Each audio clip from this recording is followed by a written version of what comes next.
बिस्मिल्लाहिर्रहमानिर्रहीम। Lecture number 16। तो dear students, हम उस जगह पर आज पहुंचे हैं। 15 लेक्चर्स मेरे जो पास गुजरे हैं उस जगह पर लेके आए कि अब हम जो हमारे ई केट और एम केट के टेस्ट हैं उनके लिए तैयारी करना प्रैक्टिकली शुरू हो जाए। और आज से हमारा असल काम शुरू हो रहा है। ये भी असल और बहुत जरूरी था। क्यों जरूरी था? अभी आपको आपके टेस्ट मॉडल के हिसाब से जाहिर हो जाएगा कि ये सारी चीजें पढ़ना क्यों लाजमी थी हमारे लिए। अब आते हैं कि थोड़ा पहले एक कॉन्सेप्ट लें।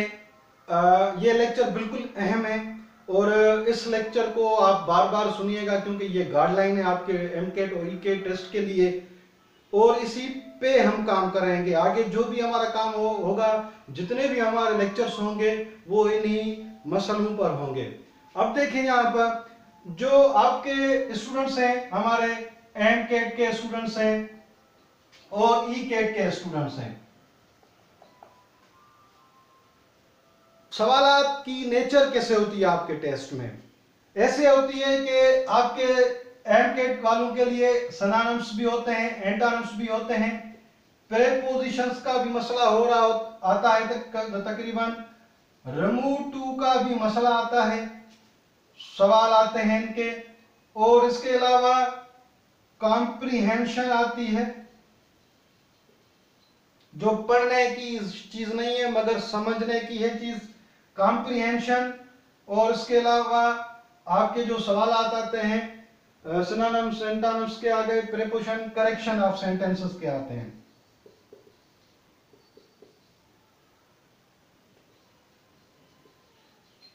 अमूमन यही चीजें आ रही होती हैं एमकेट स्टूडेंट्स के लिए। उनमें जो रेशो होता है, ये 4 सवालात सिनोनिम्स एंटोनिम्स के 4 सवालात, प्रीपोजिशन के 4 सवालात, रिमूव या प्रीपोजिशन के सवालात होते हैं, मिक्स होते हैं ये। और कॉम्प्रिहेंशन के 3-4 सवालात, तो करेक्शन ऑफ सेंटेंसेस के भी 20 सवालात टोटल होते हैं। अब आते हैं ईकेट। ईकेट में क्या होता है? इनके लिए भी सिनोनिम्स भी होते हैं, एंटोनिम्स भी होते हैं, 5-5 सवालात होते हैं। 5 सवालात पैसिव वॉइस के होते हैं, एक्ट वॉइस के। 5 सवालात नरेशन के होते हैं, डायरेक्ट इनडायरेक्ट के। और 5 सवालात अमूमन इनके करेक्शन ऑफ सेंटेंसेस के होते हैं। और कभी कभी मुख्तलिफ यूनिवर्सिटी में ये कॉम्प्रिहेंशन भी देते हैं, कॉम्प्रिहेंशन। और कहीं पर प्रेसी भी दे देते हैं, प्रेसीज। ठीक है, तो ये चीजें जो हमने करनी है कवर एमकेट स्टूडेंट्स की और ईकेट स्टूडेंट्स की। अब आप देखें कि यहां पर अगर सिनोनिम्स और एंटोनिम्स की बात करें और इनको डिस्कस करें तो ये हमारे क्या क्या होते हैं। अमूमन ये आपको या तो नाउन्स होते हैं, या एडजेक्टिव्स होते हैं, या एडवर्ब्स होते हैं। अमूमन सिनोनिम्स एंटोनिम्स जो भी होते हैं वो अमूमन आपको जो सवालात आते हैं वो सिनोनिम्स एडजेक्टिव्स या नाउन्स एडजेक्टिव्स या एडवर्ब्स होते हैं, दोनों ही टेस्ट में, ईकेट के और एमकेट के टेस्ट में। अब आते हैं प्रीपोजिशन का एक्चुअल सवाल ईकेट में नहीं आ रहा मगर करेक्शन ऑफ सेंटेंसेस में आता है, तो इनके लिए प्रीपोजिशन का भी पढ़ना लाजमी हो जाएगा। Remove to correction of sentences में आता है इनके लिए, मगर इनके लिए सवाल आता है, एमकेट के स्टूडेंट्स के लिए डायरेक्ट सवाल आता है। कॉम्प्रिहेंशन तो वैसे ही दोनों को समझने का काम है, वो हम कर लेंगे। करेक्शन ऑफ सेंटेंसेस यहां पर, ठीक है। तो कॉम्प्रिहेंशन यहां पर भी है और यहां पर भी है, इनको हम डिस्कस करेंगे। करेक्शन ऑफ सेंटेंसेस, तो हमारे लेक्चर्स कौन से बन रहे हैं? अभी आगे लेक्चर्स बन रहे हैं हमारे सिनोनिम्स के, सिनोनिम्स और एंटोनिम्स के लेक्चर, प्रीपोजिशन का लेक्चर, ठीक है। अब आते हैं जो पैसिव वॉइस यहां पर ईकेट स्टूडेंट्स के लिए आ रही है, वही passive voice correction of sentences में दी जाती है एमकेट स्टूडेंट्स वालों को। नरेशन जो डायरेक्ट दी जाती है ईकेट स्टूडेंट्स वालों को, वो एमकेट स्टूडेंट्स वालों को करेक्शन ऑफ सेंटेंसेस में दी जाती है। ऐसे ही चीजें मिक्सअप हैं, तो इन मिक्सअप चीजों को सभी स्टूडेंट्स को कवर करने के लिए नेक्स्ट लेक्चरिंग जो होगी मेरी इन्हीं चीजों को मद्देनजर रखते हुए ही होगी, और इन्हीं चीजों को मद्देनजर रखते हुए टेस्ट कंडक्ट करेंगे। आपके अभी तैयारी शुरू पकड़ लें अभी से, और टेस्ट कंडक्ट करने की कोशिश करेंगे। ये सारी चीजें आप देखें, ये जो करेक्शन ऑफ सेंटेंसेस है एमकेट और ईकेट स्टूडेंट्स वालों के लिए, इसमें और सारी मुकम्मल ग्रामर आ गई। बाकी जो भी ग्रामर रह रही है सिनोनिम, प्रेपोजिशन, रिमूव टू और वॉइस नरेशन के अलावा जो भी ग्रामर है, ग्रामर का जो भी मसला होगा वो पूरी ग्रामर में से होगा। और पूरी ग्रामर हमारे 8 फंक्शंस हैं। इसका मतलब उनको हम कैसे कवर करेंगे? बिल्कुल आसान तरीके से। हमने जो खाका पढ़ा है अभी, वो अभी हमें काम आना शुरू हो जाएगा। हमने जो चीजें क्लियर की हैं अभी, वो हमें हेल्प करने के लिए आती जाएंगी और हेल्प करती जाएंगी हमें, और ये मसला हम जल्दी से कवर करते जाएंगे। अगर हम इन चीजों को डायरेक्ट यहाँ पर आते और पढ़ते, ये 15 लेक्चर्स ना दे रहा होता, ये भी हो सकता था, मगर ये क्या काम होता? ये क्रेमिंग का काम होता, रट्टे का काम होता। और रट्टा करना ये हमारा काम नहीं है। स्टूडेंट्स जो रट्टे का काम कर रहे होते हैं वो भी चोर होते हैं, और जो टीचर्स होते हैं वो भी चोर होते हैं। रट्टे की कुछ चीजें डायरेक्ट होती हैं, उनके लिए मखसूस है, मगर जो कॉन्सेप्चुअल है वो कॉन्सेप्ट के थ्रू ही हमें आना चाहिए। मिसाल के तौर पे अगर रट्टा है तो सिनोनिम्स में थोड़ा कॉन्सेप्ट है, मगर ग्रामर बहुत ज्यादा है। लफ्ज को याद ही करना पड़ेगा, स्पेलिंग को याद ही करना पड़ेगा वहां पर हमें, तो ये चीजें हमें ज़हन में रखनी होती हैं। तो अब आते हैं आपको चीजें जो कवर करनी है, ये सारी चीजें मैं खाके में अंदर डाल के इनको कवर कैसे करेंगे, थोड़ा उसका मैं कॉन्सेप्ट दे दूं।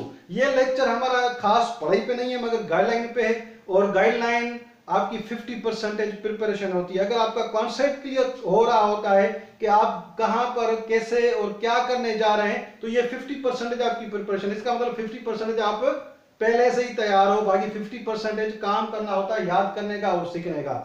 अब आते हैं ये सारी चीजें मैं इनको कैसे करूं कवर। ये देखें कि हमारा वर्ब, मैंने कहा जो पूरी ग्रामर है सेंटेंस में, और सेंटेंस में हमारा क्या होता है? सब्जेक्ट होता है, वर्ब होता है, और वर्ब का ऑब्जेक्ट भी हो सकता है। चीजें हो गई आपकी। हमने पढ़ा कि वर्ब, इसका मतलब वर्ब से रिलेटेड जो भी प्रॉब्लम्स होंगे, चीजें होंगी, जैसे कि अभी देखिए आप वॉइस पढ़ा, वॉइस भी वर्ब की स्टडी है, टेंस है वो भी वर्ब की स्टडी है। इसके अलावा और वर्ब से रिलेटेड कोई जो प्रॉब्लम्स हैं हम उनको डिस्कस करेंगे। इससे क्या फायदा होगा? जो आपका सवाल होगा पेपर में दिया गया होगा किसी भी सिलसिले से, अंडरलाइन जो पार्ट दिया गया होगा करेक्शन के लिए, फॉर एग्जांपल वर्ब का ऐसा होगा, वो आपको और ग्रामर सोचने की वहां पर जरूरत नहीं है, टाइम जाया करने की जरूरत नहीं है, पूरी ग्रामर को वापस लेके आने की जरूरत नहीं है। वहां पर सिर्फ वर्ब से रिलेटेड जो हम इश्यूज पढ़ेंगे, प्रॉब्लम्स पढ़ेंगे, सिर्फ वो याद करेंगे, उनको रिकैप करके जल्दी में वो मसला आप हल कर जाओगे। वहां पर ऑप्शंस दिए गए होंगे पेपर में, आपको उनको टिक करके जल्दी निकल जाए वहां पर, क्योंकि हमें वहां पर इतना टाइम नहीं होता सोचते रहें और टाइम जाया करते रहें। टाइम बहुत महदूद होता है और टेस्ट बिल्कुल बड़ा और मुश्किल होता है। तो वर्ब का अब आते हैं और क्या प्रॉब्लम इश्यूज आ सकते हैं वहां पर, वो आते हैं सब्जेक्ट का होता है हमारा, या तो नाउन होता है या प्रोनाउन होता है। तो ऑब्जेक्ट भी हमारा या तो नाउन होता है या प्रोनाउन होता है, या प्रेपोजिशन का ऑब्जेक्ट जो होता है वो भी नाउन या प्रोनाउन होता है और प्रेपोजिशन होती है। इसका मतलब हमें क्या इश्यूज पढ़ने होंगे? नाउन के भी पढ़ने होंगे, नाउन प्रोनाउन के भी पढ़ने होंगे और प्रेपोजिशन के भी पढ़ने होंगे। अगर कोई अंडरलाइन पार्ट होगा सेंटेंस करेक्शन के लिए, अगर वो नाउन या प्रोनाउन से रिलेटेड है या प्रेपोजिशन से, तो उस मखसूस एरिया में जाके सिर्फ हमें वो रिकैप करनी होगी चीजें कि प्रेपोजिशन से वापस तक कौन कौन सी चीजें होती हैं जो हमें ख्याल रखनी होती हैं, कौन कौन सी अमूमन गलतियां करते हैं जो हमें करेक्ट करनी होती हैं। वो जल्दी में आपको जो 7 8 9 10 चीजें ज्यादा से ज्यादा होती हैं हर चीज की, वो आप रिपीट कर लेंगे, रिकैप हो जाएगा, जल्दी में आप कर जाओगे। इसका मतलब आप with in seconds, few seconds आप वो कवर कर जाओगे। अब आते हैं बाकी क्या चीज रही, नाउन और प्रोनाउन के बारे में जो ज्यादा इंफॉर्मेशन देने वाला लफ्ज होता है वो क्या होता है हमारा एडजेक्टिव। एडजेक्टिव अंडरलाइन पार्ट होगा, कहीं पर भी नाउन और प्रोनाउन के सामने होगा या कहीं पर रखा हुआ होगा सेंटेंस में, तो उनको डिस्कस करेंगे। तो उनको आप अंडरलाइन पार्ट को सिर्फ एडजेक्टिव्स के मसले जहन में लेके आके उसको हल करने की कोशिश करेंगे।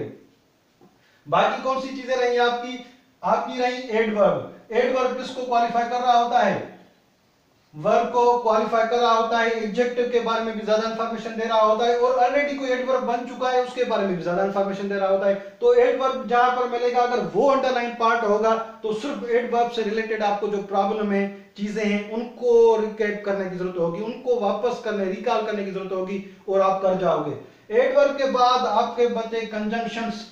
कंजंक्शंस अंडरलाइन पार्ट अगर हो या इंटरजेक्शन अंडरलाइन पार्ट हो ये हो जाएगी। बाकी चीजें आपकी क्या रही, आर्टिकल और एक डिटरमिनर जो पहले ही प्रोनाउन में एडजेक्टिव में आप एडजेक्टिव्स हैं हमारे डिटरमिनर्स जो मुख्तलिफ बुक्स में अलग करके पढ़ाई जाती है समझाई जाती है, मगर हैं हमारे एडजेक्टिव्स जो वहां पर हम डिस्कस करेंगे। आर्टिकल, आर्टिकल क्या है, आर्टिकल के भी मसले हैं, ए एंड द, कहीं पर ये अंडरलाइन पार्ट हो या अंडरलाइन पार्ट में कहीं पर आर्टिकल हो, वहां पर हो सकता है उस आर्टिकल में ही गलती हो जिसको हमें करेक्ट करनी होती है। तो इनके भी रूल्स पढ़ने हैं हमें, नाउन प्रोनाउन एडजेक्टिव प्रीपोजिशन के रूल्स।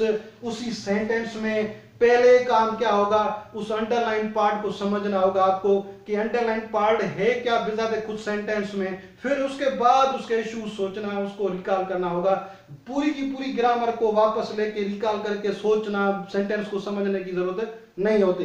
एक ये बात। दूसरी बात ये होती है अगर एक ही प्रॉब्लम हो एक सेंटेंस में उस सवाल में, अगर वो पहले ही हल हो गया है पहले ही पॉइंट में, तो दूसरी प्रॉब्लम्स अंडरलाइन पार्ट्स पे जाने की जरूरत नहीं होती।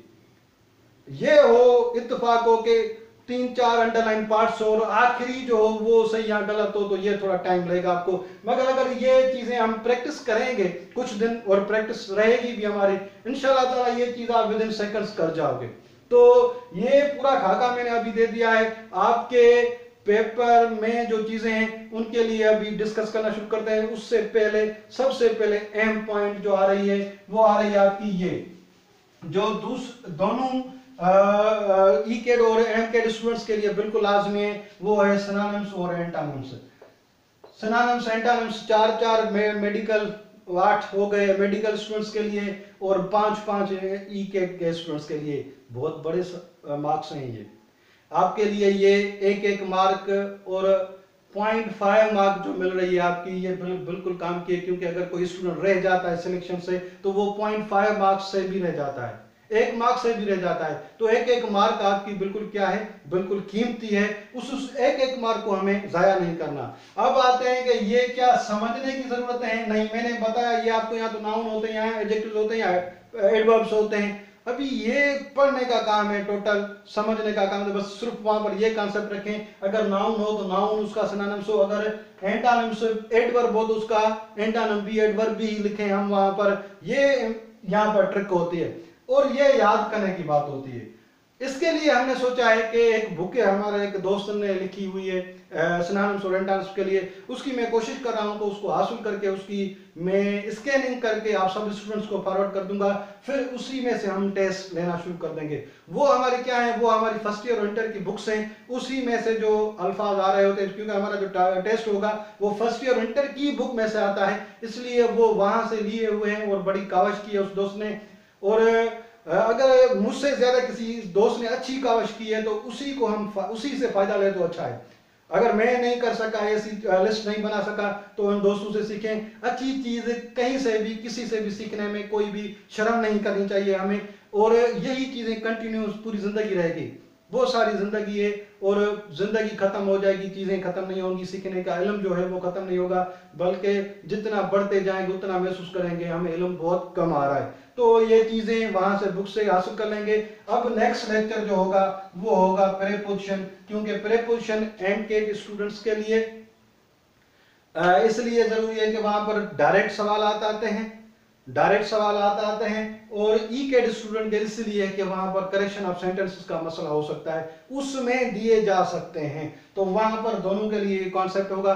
वहां पर नेक्स्ट लेक्चर हमारे प्रीपोजिशन पे होगा, उसके बाद रिमूव टू कर लेंगे हम, जो दोनों के लिए इंपॉर्टेंट होगा, बल्कि इनको मिला के हम पढ़ लेंगे। और आगे जो टॉपिक्स हैं पैसिव वॉइस और एक्टिव डायरेक्शन की, उनको कवर कर लेंगे। उसके बाद कॉम्प्रिहेंशन पे थोड़ा डिस्कस कर लेंगे, और उसके बाद करेक्शन ऑफ सेंटेंसेस जो अनलिमिटेड है। वो करेक्शन नाउन में भी हो सकती है, एडजेक्ट में हो सकती है। हम वन बाय वन केसेस को उठा के, ये एरिया को उसका जो चैप्टर है नाउन का अलग है, तो उसको उठा के उनके मसले वहां पर कौन कौन से हो सकते हैं, कौन कौन सी सवाल आ सकते हैं, वहां पर डिस्कस कर लेंगे। जो तकरीबन 5, 6, 7, 8, 9, 10 ज्यादा से ज्यादा यही मसले वहां पर मिलते होंगे। इसका मतलब ये सारी चीजें एक दफा 2 मरतबा प्रैक्टिस कर ली तो आपका टेस्ट हो जाएगा इंशाल्लाह ताला। आप में और आप अपने आप पे एतमाद रखें, परेशान होने की जरूरत नहीं है। टेस्ट बिल्कुल आसान है आपका, स्पेशली इंग्लिश तो बिल्कुल आसान है। मुख्तलिफ साइंस के सब्जेक्ट्स हैं जो आसान हैं बिल्कुल, टीचर्स आपको अच्छे तरीके से पढ़ा रहे हैं, उनको भी मेहनत से पढ़ें और थोड़ा टाइम इंग्लिश को भी दे दें, ताकि एक एक मार्क भी आपकी जो है वो आपका बैलेंस बने, और एक मार्क से भी कोई स्टूडेंट क्वालिफाई होने से रह ना जाए। Thank you so much. Next जो चीज़ें हैं, इस जो मैंने अभी का जो लेक्चर 16 दिया है, इसको आप बार बार थोड़ा देखिएगा, सुनिएगा। ये मुकम्मल गाइड दे देगा आपके एमकेट और ईकेट स्टूडेंट्स के लिए। ओके, परेशान होने की जरूरत नहीं है। अल्लाह पे रखें, अल्लाह ताला उन सब के साथ है जो मेहनत करता है, और हमें यहाँ पर इस जमीन पे मेहनत के लिए ही उतारा गया है। मेहनत करते जाएंगे तो मेहनत के मौजज़े देखते जाएंगे, मौजज़े आपके सामने आएंगे इंशाअल्लाह ताला।